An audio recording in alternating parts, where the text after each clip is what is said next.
তোমরা ইবাদত করো কার? আল্লাহর। ইবাদতকারী কে? আল্লাহ। ইবাদতকারী কে? আমরা। তাহলে কর্তা কারা? কে এখানে? আমরা এখানে কর্তা। কর্মটা কার উপর গিয়ে পড়লো? আল্লাহর উপর। আল্লাহর, আল্লাহকে ইবাদত করো। অথবা আতিউল্লাহ, আতিউল্লাহ, এটা আছে কোরআনে। আতিউ, তোমরা আনুগত্য করো কার? আল্লাহ, আল্লাহর। আতিউল্লাহ, কার আনুগত্য করো? আল্লাহর আনুগত্য করো।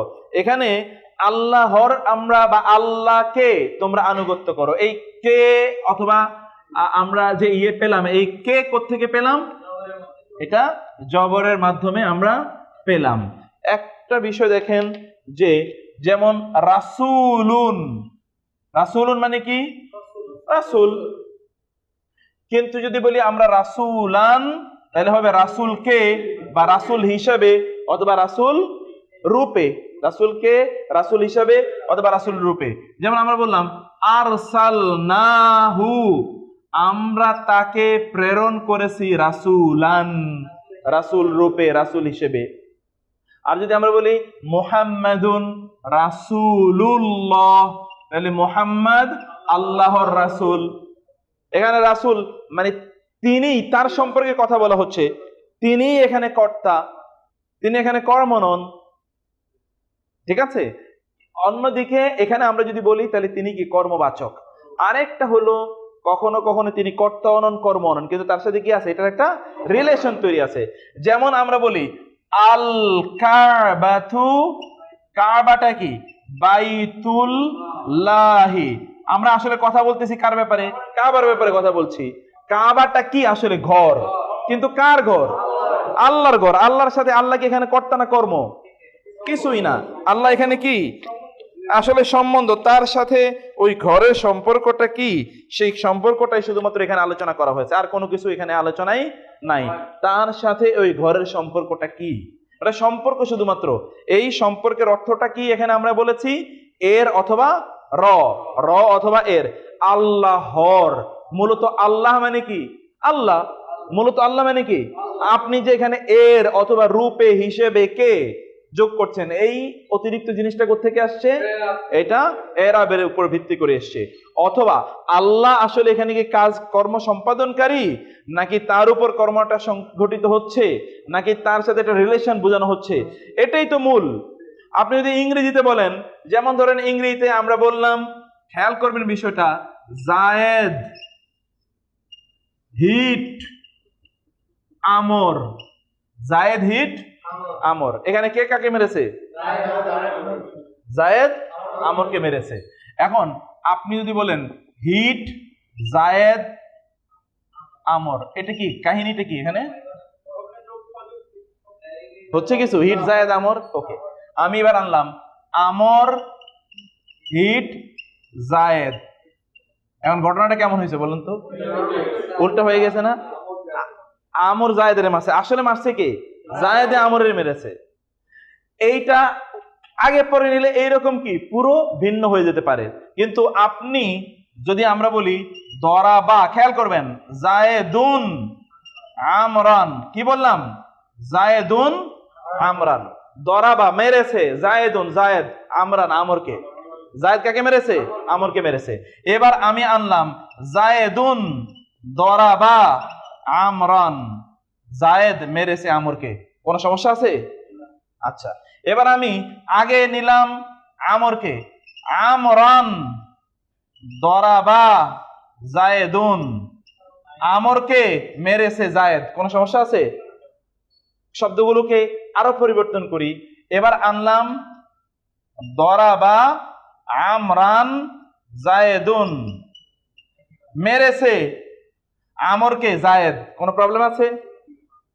আপনি কোনো প্রবলেমই পাচ্ছেন না। কারণ কি? আমি আরো অনেক পরিবর্তন করে বলতে পারি, যেহেতু আমার পরিবর্তন করে আপনাদেরকে ওই নতুন জটিলতা দিকে যেতে চাচ্ছি না, আমরা মূল সমস্যা টপিকের উপর থাকতে চাই।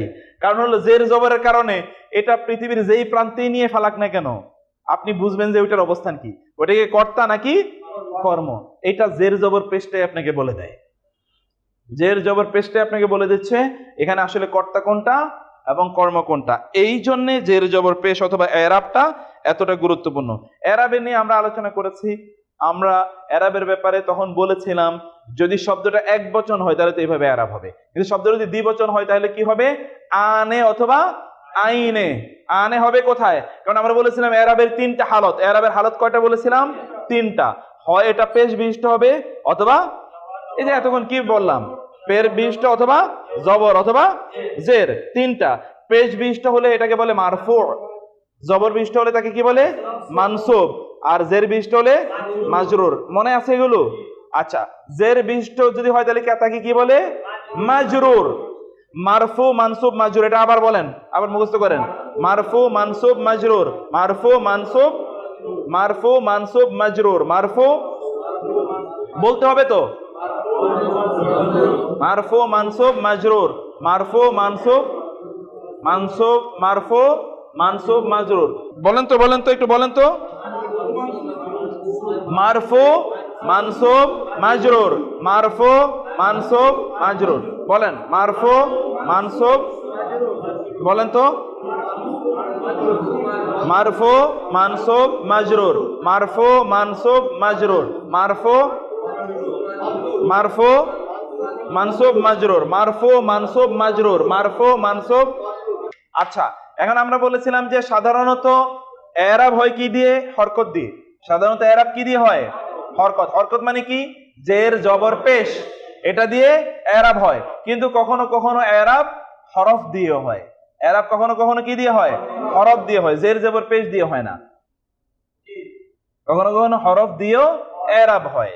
যেমন আমরা বলেছিলাম যে যেই সকল দ্বিবচন জাতীয় শব্দের এরাব হয় আনে অথবা আইনে দিয়ে, আনে অথবা আইনে দিয়ে। একটা এক্সাম্পল আমরা ওই দিন আপনাদেরকে বলেছিলাম, আজকে আবার খেয়াল করেন এটা। আমরা আজকে ওই জায়গায় যাব, তবে এই আলোচনাটা বুঝলে আমাদের পরের আলোচনাটা অনেক সহজ হয়ে যাবে। যেমন ধরেন শব্দটা হলো মুসলিমুন। শব্দটা কি? খেয়াল করবেন, শব্দটা মুসলিমুন। এটাকে, এই জাতীয় শব্দকে দ্বিবচন বানানোর জন্য একটা আলিফ লাম ব্যবহার করতে হবে। মুসলিমানে কি করতে হবে? মুসলিমানে। কি ব্যবহার করতে হবে? কোন একটা শব্দকে দ্বিবচন বানানোর জন্য কি ব্যবহার করতে হবে? আলিফ এবং নুন। বলেন তো কি ব্যবহার করতে হবে? আলিফ এবং নুন। শব্দকে দ্বিবচন করতে হলে কি করতে হবে? আলিফ এবং নুন। এটা শব্দটা পুরুষবাচক হোক নারীবাচক হোক তাতে কোনো সমস্যা নাই। যেমন জায়েদুন, কিন্তু দুইজন জায়েদ এসছে, জায়েদানে। বলেন না কেন? আপনারা তো পারেন। জায়েদানে। যেমন বাকারুন, বকর, আবু বকর, কথা আসছে বাকারানে, তাই না? অথবা যেমন ধরেন আপনি বলেন খালেদ, খালিদানে। এবার বলেন আয়েশা, আয়েশা এসছে, আয়েশা তানে। এখানে তা আছে তো, আয়েশা তানে। আনে ঠিক আছে, শুধু কি যোগ হবে? কি আনে, শুধু যোগ হবে আনে। এর আগে আমরা বলেছিলাম শব্দটার অবস্থা হলো তিনটা: মারফু, মানসুব, আরেকটা কি মাজরুর। মারফু এর ক্ষেত্রে কি দুই পেশ অথবা এক পেশ, আর মানসুবের ক্ষেত্রে কি দুই জবর অথবা এক জবর, আর মাজরুরের ক্ষেত্রে দুই জের অথবা এক জের। এটা হলো এক বচন শব্দের। কোন বচন? এক বচন। এক বচন। কিন্তু শব্দটা যদি দুই বচন হয়, দ্বিবচন হয়, তাইলে এই যে আলিফ নুন। দ্বিবচন হলে কি আলিফ নুন। কিন্তু মারফু এর ক্ষেত্রে হবে আলিফ নুন, কিন্তু এই দুইটা মানসুব এবং মাজরুরের ক্ষেত্রে হবে কি ইয়া নুন। মানসুব এবং মাজরুরের ক্ষেত্রে কি হবে? ইয়া নুন। খেয়াল করছেন বিষয়টা? মানসুব এবং মাজরুরের ক্ষেত্রে এটার এরাবটা কি হবে? কি দিয়ে?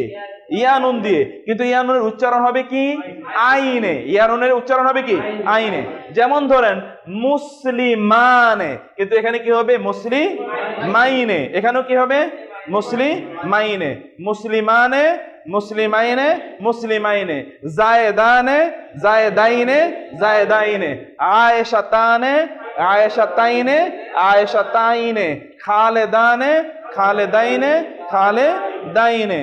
এরপরে আপনি যদি বলেন মুমিনানে, মুমিনাইনে, মুমিনাইনে। মুসলিমাতানে, গ্রেট। এটা এতটুকুই, আমরা তো দ্বিবচনে এটাই পড়বো, এর চেয়ে বেশি কিছু পড়বো না। শব্দটা কিন্তু একটা, টোটাল ইস্যুটা আমরা একটা বাক্যে আলোচনা করলাম, তা হলো আনে অথবা আইনে, আনে অথবা আইনে। কিসের ক্ষেত্রে এটা? কিসের ক্ষেত্রে? আপনারা বলবেন বেশি বেশি। কিসের ক্ষেত্রে? দ্বিবচনের ক্ষেত্রে। দ্বিবচনের ক্ষেত্রে কি হবে? আনে এবং আইনে দিয়ে হবে, আনে এবং আইনে। এই আনে এবং আইনে। আচ্ছা আমরা বলি তা এবন, শব্দটা বলেন তো, তা এবন। তা এবন মানে কি? তওবাকারী। তা এবন মানে এটা দ্বিবচন কি হবে? তা এবানে। এটা দ্বিবচন কি? আর দ্বিবচন এটা তায়েবানে কি মানসুব না মাজরুর না মারফু? হ্যাঁ, তায়েবানে মানসুব মারফু। আনে তো আনে, হ্যাঁ। মারফুটা কি? পেশের পরিবর্তে কি? আনে। পেশের পরিবর্তে কি? আর জবর এবং জেরের পরিবর্তে আইনে। পেশের পরিবর্তে জবর এবং জেরের পরিবর্তে, যেমন ধরেন সাদেকুন, এর দ্বিবচন কি? সাদেকুন, সাদেকানে। আর এটা মাজরুর এবং মানসুবে কি হবে? সাদেকাইনে, সাদেকাইনে। গ্রেট। আচ্ছা জাকিরুন, আপনি বলবেন লাস্ট। জাকিরুন এটা দ্বিবচন কি?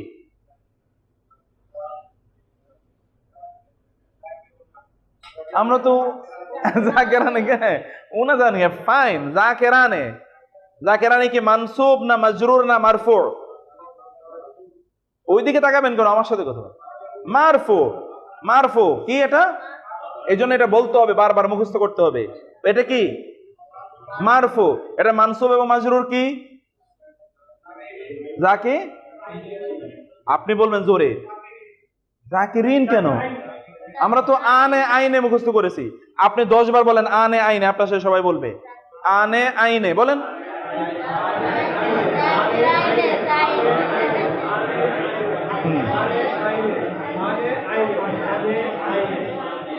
আনে আইনে, আনে আইনে। তাহলে জাকিরুনের দ্বিবচন কি? আপনি জাকিরুনের দ্বিবচন কি? জাকিরুন এর দ্বিবচন কি? জাকেরানে। দ্বিবচন কি? জাকেরানে। এটা মারফু, কিন্তু মানসুব এবং মাজরুরে পুরা শব্দ বলবেন, অর্ধেক বলবেন জাকেরাইনে। আপনি বলেন, আপনি আপনি হ্যাঁ আপনি বলেন হলো তায়েবুন, আমরা বলেছিলাম। তারপরে তায়েবাইনে। নাইস, মাশাআল্লাহ। আপনি আপনি আপনি বলেন হ্যাঁ আবেদুন, আবেদুন দ্বিবচন। তারপরে তারপরে আবেদাইনে, একই তো। আমরা 3টা হালত বলেছিলাম, 3টা হালত কি কি? হ্যাঁ হ্যাঁ, এটা মনে না থাকলে চলবে না, মুখস্থ করেন। মানসুব, মারফু, মানসুব, মাজরুর। মানসুব এই দুজন দুজন পরে বলেন তো। এটা এটা তো এতদিন পর্যন্ত আমাদের থাকার কথা না, দুজন দুজন করে। মারফু, মানসুব, মাজরুর, এটা মুখস্থ রাখবে। মারফু, মানসুব, মাজরুর। আপনি একা বসলে হবে না, দুজন মিলে বসতে হবে। সামনে সামনে আপনি দুজন বলে যদি কথা বলতে পারেন। আপনি আপনি একজনের সাথে কথা বলেন, যে ওনার সাথে আপনি ইয়ে করেন। মারফু, মানসুব, মাজরুর। হ্যাঁ,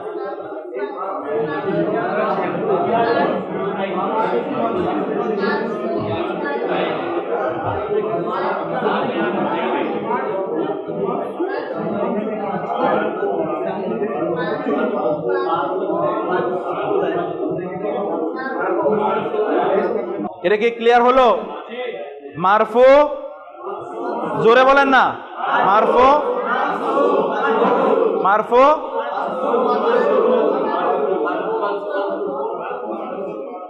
মাজরুর, মাজরুর বলতে থাকেন, আপনি একা একা বলতে থাকেন। আবার বলেন, আবার আপনি বলতে থাকেন, নিজে বলতে থাকেন আপনি। নাইস, নাইস, আপনি গ্রেট, গ্রেট। আপনি মারফু, আবার ওনাকে আপনি একটার সাথে একটু ইয়ে করেন। মারফু মানসুব মাজরুর, আপনি আপনি হ্যাঁ হ্যাঁ আপনি উঠেন মাশাআল্লাহ, আপনি মাজরুর, আপনি গ্রেট, আপনি এবার বলেন। ফাইন, মাজরুর এটা বলতে থাকেন, এটাকে মুখে আটকাবে কেন? আবার মারফু, আবার হ্যাঁ আপনি বলেন। গ্রেট, আপনি ফাইন, মুখস্থ হলো? হ্যাঁ আপনি হলো, মুখস্থ হলো? মারফু মানসুব মাজরুর, ওইদিকে তাকানো যাবে না, আপনি এইদিকে। মারফু মানসুব মাজরুর বলেন।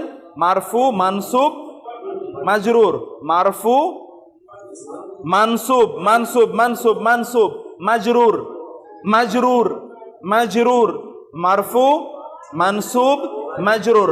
মারফু মানে কি? মারফু মানে কি? পেশ বিশিষ্ট। মানসুব কি? মাজরুর জের, মাজরুর জের। ওকে, এবার আমরা আসি যে আমরা বলেছিলাম দ্বিবচনের, হ্যাঁ মারফু সাবজেক্ট, এক্স্যাক্টলি। আচ্ছা, বলেছিলাম আমরা দ্বিবচনের এরাবটা কিভাবে হবে? আনে আইনে। দ্বিবচনের এরাব কি হবে? সব সময় নারী পুরুষ, এর কোনো ব্যতিক্রম নাই, এর কোনো কি নাই? ব্যতিক্রম নাই। কিন্তু বহুবচনের এরাবটা বিভিন্ন ভাবে হতে পারে। আমরা ওই দিন আলোচনা করেছিলাম বহুবচনের এরাবটা, বহুবচনগুলো যদি এমন হয় যে এই বহুবচনগুলো যদি এমন হয় যে বহুবচনগুলো আপনার মুকাসসার, অর্থাৎ রেগুলার না, ইরেগুলার। কিছু কিছু বহুবচন আছে কি রেগুলার, কিছু কিছু বহুবচন আছে ইরেগুলার। বহুবচনগুলো যদি ইরেগুলার হয় তাহলে এটার হবে ওই যে জের জবর পেশ আমরা যেরকম দিয়েছি, জের জবর পেশ যেরকম দিয়েছি আমরা, পেশ জবর এবং জের যদি ইরেগুলার হয়। যেমন একটা এক্সাম্পল আমরা বলছি এখানে, আজকে আমরা এটা আলোচনা করব। যদি এমন হয় যেমন আবদুন, এটার বহুবচন কি? ইবাদুন। যেমন আবদুনের বহুবচন কি? ইবাদুন। যেমন ইমরাআতুন, এর বহুবচন হচ্ছে নিসাউন। এটা হলো ইরেগুলার বহুবচন, আজকে আমরা এটা আলোচনা করব। ইরেগুলার বহুবচন যদি হয়, ইরেগুলার বহুবচনের এরাব হবে জের জবর পেশ দিয়ে। অর্থ চেঞ্জ হয়নি তো? না, ওটা তো ওই শব্দই তো ঠিক নাই, এটা তো এক বচন, এটা তো বহুবচন। সব হরকত পরিবর্তন হয় না, এটা তো বহুবচন, অন্য ওয়ার্ডটাই তো চেঞ্জ, তাই না? এটা কি হলো? ইবাদুন, ইবাদান, ইবাদিন, নিসাউন, নিসাআন, নিসাইন। কি দিয়ে হলো? এটা কি দিয়ে হয়েছে? জের এরাব হয়েছে কি দিয়ে? জের জবর পেশ দিয়ে। এরাব হয়েছে কি দিয়ে? জের জবর পেশ দিয়ে। অর্থাৎ যদি এমন হয় যে এটার এক বচন এর বহুবচন অনিয়মতান্ত্রিক ভাবে হয়েছে। কিভাবে হয়েছে? অনিয়মতান্ত্রিক। যেমন ধরেন রাজুলুন মানে হচ্ছে একজন পুরুষ, এর বহুবচন হচ্ছে রিজালুন। রাজুলের বহুবচন কি?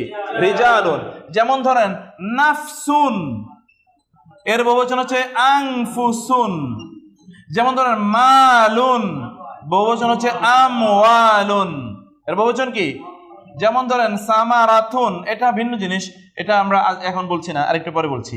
তাহলে যেগুলোর এক বচনের অবস্থা বহুবচনে গিয়ে ঠিক থাকে না, এক বচনের অবস্থা কি বহুবচনে ঠিক থাকে না, এটাকে বলে ইরেগুলার বহুবচন। খেয়াল করছেন? মানে এক বচনে যেমন বহুবচনে গিয়ে কি অন্যরকম শব্দ, যেমন শব্দটা হলো আবদুন, বহুবচনে গিয়ে হয়ে গেছে ইবাদুন, কিন্তু এটা ইরেগুলার। কিন্তু দেখেন তো এক শব্দটা হলো মুসলিমুন, এক বচন, বহুবচনে কি মুসলিমুনা, ঠিক আছে কিনা? হুবহু আছে, শুধু মধ্যখানে কি শুধু শেষে একটু ওয়াও নুন ব্যবহৃত হলো। যেমন ধরেন শব্দটা হলো মুসলিমাতুন, নারীবাচক, বহুবচন কি মুসলিমাতুন, এতটুকু মতো ঠিক আছে, কোনো পরিবর্তন নাই। পরে বহুবচন বোঝানোর জন্য পরে একটু অতিরিক্ত কিছু যোগ করা হলো। ইংরেজিতে যেমন আমরা বলেছিলাম যে কোনো একটা শব্দের, যেমন হাউস, হাউজেস, কোনো প্রবলেম আছে? কিন্তু মাউস, মাইস, ঠিক আছে? ঠিক তো নাই? এটা একরকম, এটা আবার আরেক রকম, তাই না? এই যে ইরেগুলার, একটা হলো রেগুলার, একটা হলো ইরেগুলার। এই রেগুলারটাতে কি হবে সেটা আমি পরে বলছি। ইরেগুলারটাতে কি বললাম? জের জবর পেশ দিয়ে। কিন্তু যেটা রেগুলার, একটা তো হলো পুরুষবাচক রেগুলার, একটা কি নারীবাচক রেগুলার। শব্দটা পুরুষবাচক হতে পারে, নারীবাচক হতে পারে। পুরুষবাচক রেগুলার হবে উনা এবং ইনা দিয়ে। পুরুষবাচক বহুবচন কি হবে? উনা এবং ইনা। অর্থাৎ মারফুয়ের জন্য হবে উনা, মানসুব এবং মাজরুরের ক্ষেত্রে কি হবে? ইনা। যেমনি ভাবে ওইখানে হয়েছিল আনে এবং আইনে, এখানে কি হয়েছে? উনা এবং ইনা। বলতে থাকেন, বলেন তো, উনা এবং ইনা।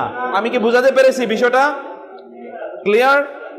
কোন একটা শব্দ বহুবচন হয়, আবার বলছি খেয়াল করবেন, একটা শব্দ বহুবচন হয়, হয় এটা রেগুলার বহুবচন হবে অথবা কি ইরেগুলার বহুবচন হবে। রেগুলার বহুবচন মানে এক বচন, যেরকম বহুবচনে কি হুবহু এরকমই, শুধুমাত্র শেষের দিকে কি যুক্ত হচ্ছে? ওয়াও নুন ব্যবহৃত হচ্ছে পুরুষবাচক শব্দের ক্ষেত্রে। আর নারীবাচক শব্দের ক্ষেত্রে ব্যবহৃত হচ্ছে আলিফ এবং তা। আলিফ এবং লম্বা তা। নারীবাচক শব্দের শেষে কি যোগ হলো? আলিফ এবং লম্বা তা, বহুবচন করার জন্য। আর পুরুষবাচক শব্দের শেষে কি যুক্ত হলো? ওয়াও এবং নুন। নারীবাচক শব্দের ক্ষেত্রে কি যুক্ত হলো? আলিফ এবং লম্বা তা, এই দুটো। এই জাতীয় যেইটার সাথে আলিফ এবং লম্বা তা যুক্ত হবে সেইটা, আর যেটার সাথে ওয়াও এবং নুন যুক্ত হবে, এই দুইটার এরাবটা এখন আমরা আলোচনা করছি। সে এরাবটা হলো, শব্দটা যদি পুরুষবাচক বহুবচন হয়, পুরুষবাচক রেগুলার বহুবচন হয়, তাইলে সেটা হবে উনা অথবা ইনা। আর শব্দটা যদি নারীবাচক বহুবচন হয় তাহলে হবে আতুন অথবা আতিন। কি হবে? আতুন অথবা আতিন। কি হবে বলেন তো? আতুন আতিন, আতুন আতিন, উনা ইনা, আতুন আতিন, উনা।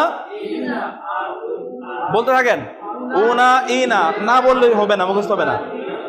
উনা ইনা আতুন, উনা ইনা। হ্যাঁ, বলতে থাকেন, বলতে থাকেন। উনা ইনা আতুন আতিন, উনা আতুন আতিন, উনা ইনা। হ্যাঁ,